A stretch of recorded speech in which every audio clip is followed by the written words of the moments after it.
हुए चलिए इस वीडियो को शुरू करते हैं। तो सबसे पहले बात कर लेते हैं संविधान संशोधन 1 की, जिसमें 9वीं अनुसूची को जोड़ा गया। कैसे याद रखेंगे, यहाँ पर देखिए क्या लिखा हुआ है, संविधान संशोधन 1, यानी पहली बार संविधान में संशोधन हुआ। तो आप ऐसा कह सकते हो कि नवा संशोधन किया गया है ना, पहली बार किया गया है तो नवा संशोधन किया गया है, नवा यानी 9। तो आप ऐसे याद रखिएगा कि संविधान संशोधन 1 में 9वीं अनुसूची को जोड़ा गया। बाकी आपको पता ही है कि संविधान में कोई भी चीज़ जोड़नी या हटानी होती है तो संविधान में संशोधन करते हैं। तो नवी चीज़ जोड़नी थी तो संविधान में संशोधन किया। तो आप ऐसे भी 9वीं अनुसूची को याद रख सकते हैं कि पहले संविधान के अंतर्गत इसको जोड़ा गया है। यह जो संविधान संशोधन है 1951 में किया गया और 9वीं अनुसूची में भूमि सुधार अधिनियम की बात कही गई है। फिर अगला है संविधान संशोधन 7, जिसमें भाषाई आधार पर राज्यों के पुनर्गठन की बात कही गई। अब देखिए यहाँ पर क्या लिखा हुआ है, भाषाई आधार पर राज्यों का पुनर्गठन, मतलब एक भाषा बोलने वाले व्यक्ति एक राज्य में रहें, ऐसा पुनर्गठन किया गया। तो यहाँ पर देखिए 7 को याद करने के लिए साथ कर लेते हैं। अगर आपको किसी की भाषा समझ में आएगी तो आप उसके साथ रहेंगे और भाषा समझ में नहीं आएगी तो आप साथ नहीं रहेंगे। जैसे कि मान लीजिए मैं आपको पढ़ा रहा हूँ और आपको मेरी भाषा समझ में आ रही है तो आप मेरे साथ जुड़े रहेंगे, नहीं समझ में आएगी तो नहीं जुड़ेंगे। तो साथ जुड़ने के लिए भाषा जरूरी है। तो आप ऐसे याद रखिएगा कि संविधान संशोधन 7 में भाषाई आधार पर राज्यों के पुनर्गठन की बात कही गई। यह संविधान संशोधन 1956 में किया गया और याद रखिएगा कि भाषाई आधार पर पहला राज्य कौन सा बना था, तो वो बना था आंध्र प्रदेश। फिर अगला है संविधान संशोधन 10, जिसमें दादर नगर हवेली को केंद्र शासित प्रदेश बनाया गया। ये तो और भी आसानी से याद हो जाएगा क्योंकि यहाँ पर आपको शब्द मिल जाएगा हवेली। हवेली मतलब महल, किला, यानी बड़े घर की बात हो रही है। तो जाहिर सी बात है जिनके पास हवेली होती है, किला होता है, वो नौकर चाकर रखते हैं, मतलब उनके दास और दासियां होती हैं, है ना। हवेली अगर किसी के पास तो उसके दास और दासी होती हैं। तो दास से कौन सी गिनती आएगी, 10। तो संविधान संशोधन 10 में क्या कहा गया है, दादर नगर हवेली को केंद्र शासित प्रदेश बनाया गया है। संविधान संशोधन 10 जो है 1961 में हुआ और याद रखिएगा कि 2 अगस्त 1954 से पहले जो दादर नगर हवेली था ये पुर्तगालियों के अधीन था। ठीक है। इसके बाद अगला है संविधान संशोधन 12, जिसमें दमनदीप और गोवा को केंद्र शासित प्रदेश बनाया गया था। गोवा जब स्टार्टिंग में भारत से जुड़ा था तो इसको केंद्र शासित प्रदेश का दर्जा दिया गया था, लेकिन बाद में इसको राज्य का दर्जा दे दिया गया। तो कैसे याद रखेंगे, दमनदीप को याद करने के लिए दामन कर लेते हैं। दामन फैलाना यानी झोली फैलाने की बात हो रही है।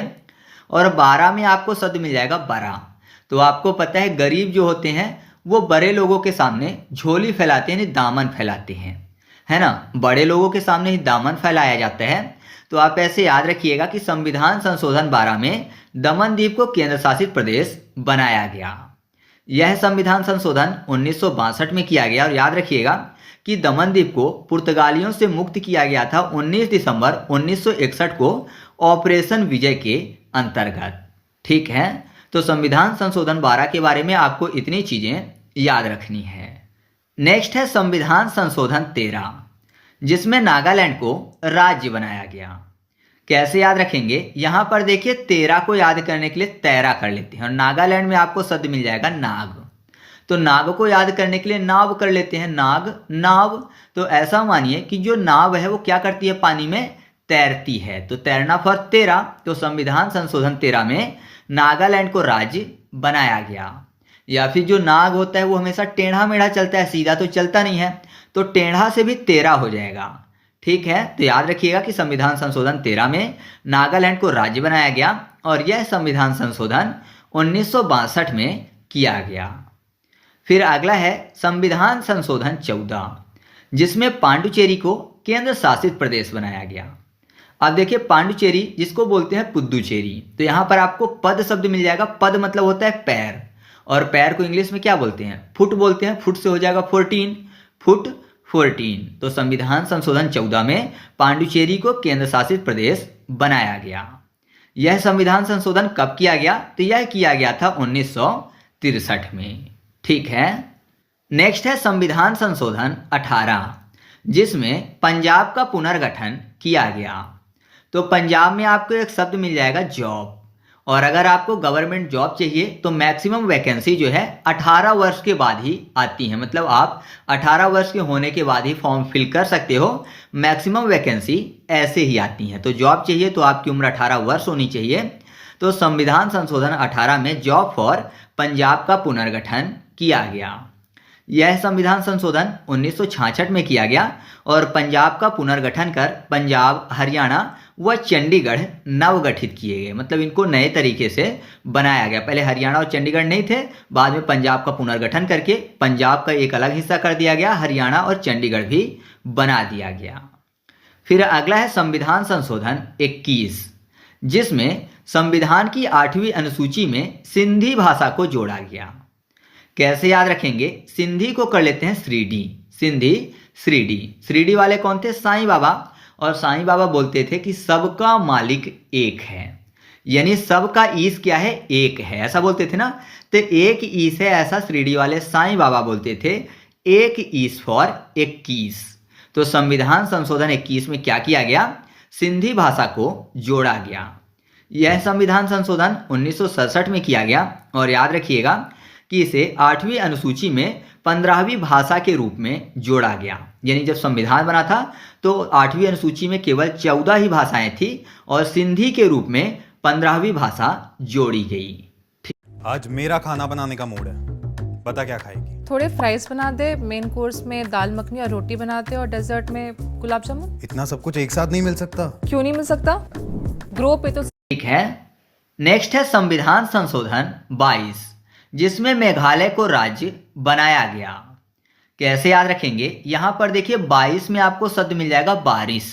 22 बारिश, और मेघालय में मेघ, मेघ मतलब होता है बादल, और बादल क्या करते हैं?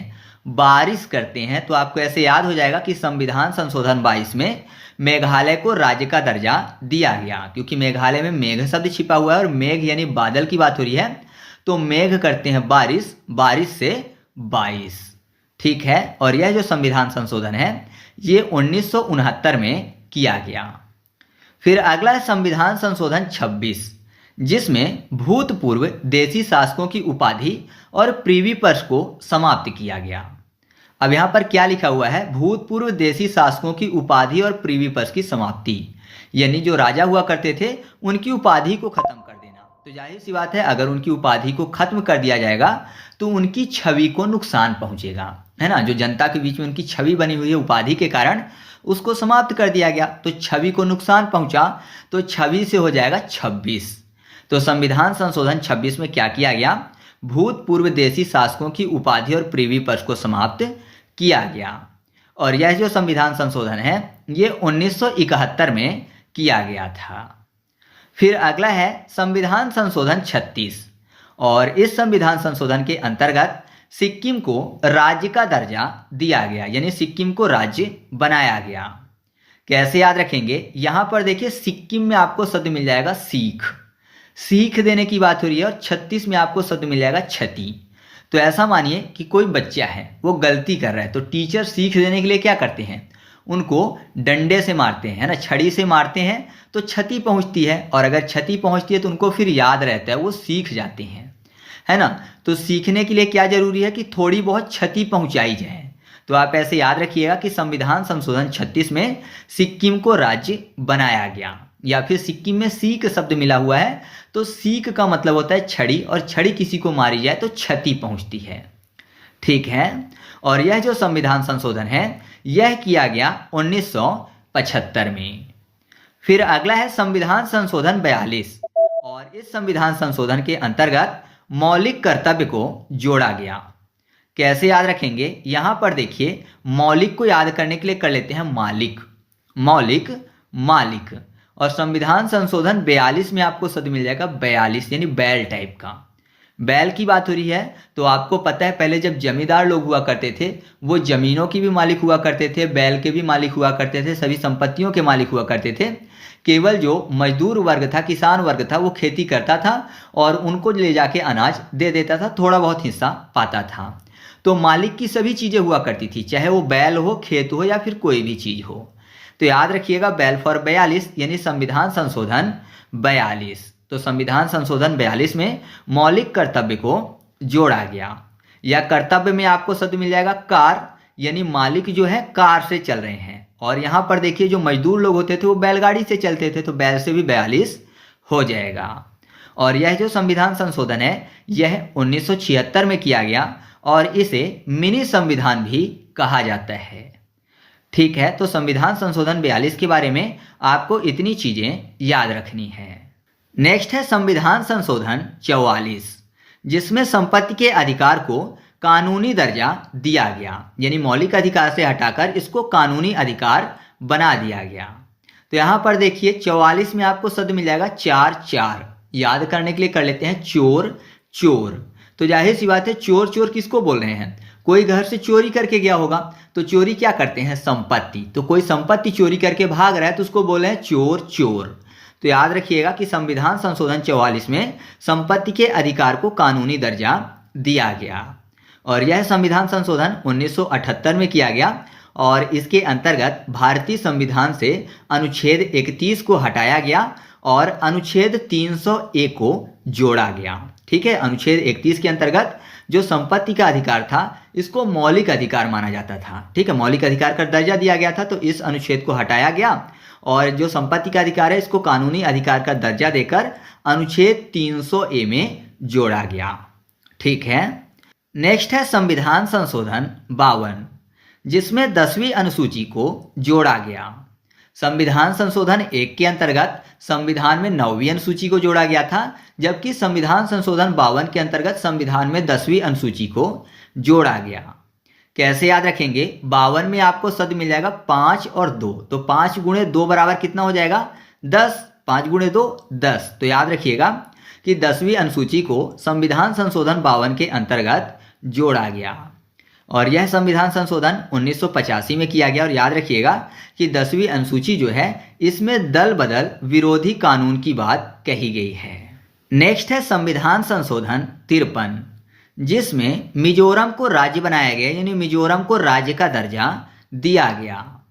कैसे याद रखेंगे, मिजोरम में आपको शब्द मिल जाएगा म जो राम, यानी ऐसा लिखा हुआ है कि मत जाओ राम, या फिर माँ बोल रहे हैं कि जाओ राम। आपको पता है राम भगवान को वनवास दे दिया गया था, माँ ने आज्ञा दी थी कि वनवास चले जाओ, और पिता जो थे वो तड़प तड़प कर उनके विरह में मृत्यु को प्राप्त हो गए थे, है ना। दशरथ जी जो है राम भगवान के विरह में तड़प तड़प कर मृत्यु को प्राप्त हो गए थे और वो बोल रहे थे कि मत जाओ राम, है ना। तो आप ऐसे याद रखिएगा कि तड़प कर मृत्यु को प्राप्त हुए थे, तड़पन फॉर 53। तो संविधान संशोधन 53 में मिजोरम को राज्य का दर्जा दिया गया और यह संविधान संशोधन 1986 में किया गया। फिर अगला है संविधान संशोधन 55, जिसमें अरुणाचल प्रदेश राज्य बना, यानी अरुणाचल प्रदेश को राज्य का दर्जा दिया गया। अब देखिए 55 को याद करने के लिए बचपन कर लेते हैं और अरुणाचल प्रदेश में आपको शब्द मिल जाएगा अरुण या फिर रुण, यानी रोना टाइप का शब्द। तो ऐसा माने कि अरुण नाम का कोई बच्चा है जो कि रो रहा है। तो आपको पता है बचपन में जो बच्चे होते हैं ना बहुत ज़्यादा रोते हैं, है ना। उनके मन का अगर कोई भी काम ना हो बहुत ज़्यादा रोने लगते हैं, जैसे छोटे बच्चे।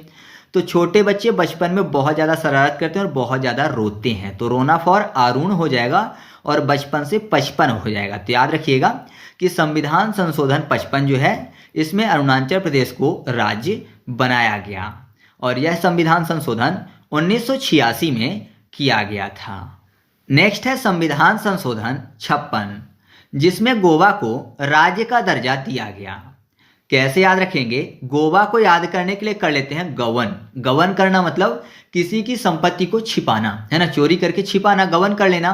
तो यहाँ पर देखिए छिपाना से हो जाएगा 56।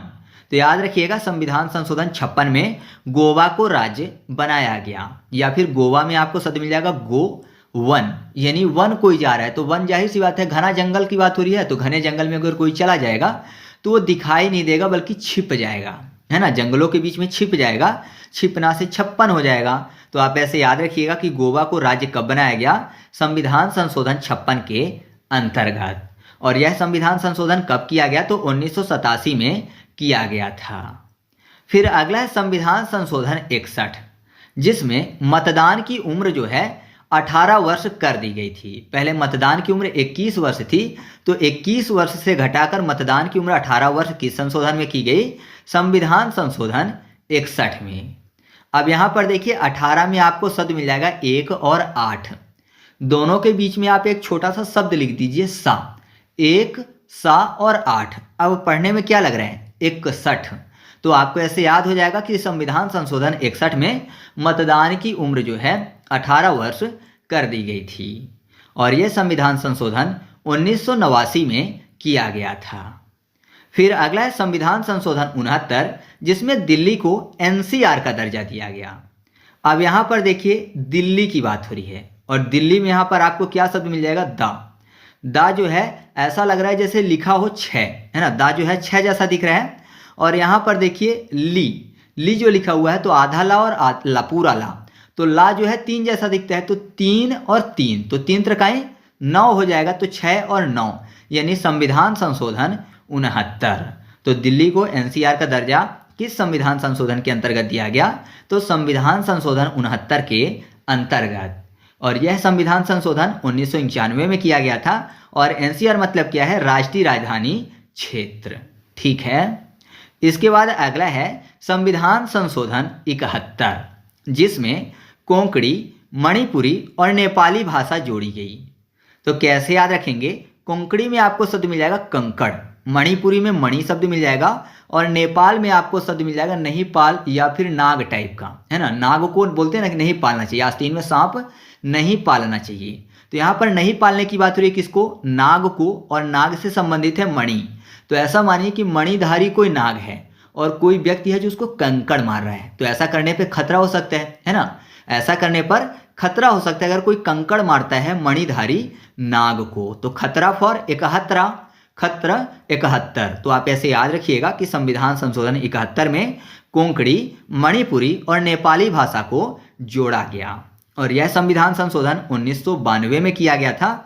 और याद रखिएगा कि 8वीं अनुसूची में इस संशोधन सहित 18 भाषाएं शामिल हो गई थी। 15वीं भाषा कौन सी थी? तो वह थी सिंधी भाषा।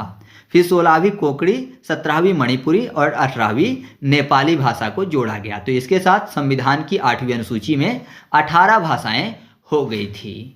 नेक्स्ट है संविधान संशोधन 73, जिसमें 11वीं अनुसूची को जोड़ा गया।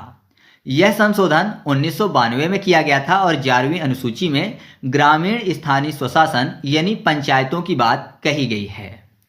साथ ही साथ संविधान संशोधन 74 की बात करें तो इसमें 12वीं अनुसूची को जोड़ा गया और यह संशोधन भी 1992 में किया गया था। जबकि 12वीं अनुसूची में शहरी स्थानीय स्वशासन यानी नगर पालिकाओं की बात कही गई है। तो दोनों को बहुत ही आसानी से याद कर लेंगे क्योंकि संविधान संशोधन 73 में 11वीं अनुसूची और संविधान संशोधन 74 में 12वीं अनुसूची को जोड़ा गया। अब देखिए 73 में आपको शब्द मिल जाएगा 7-3 और 74 में शब्द मिल जाएगा 7-4। तो 7-3 कितना होता है? 10 होता है।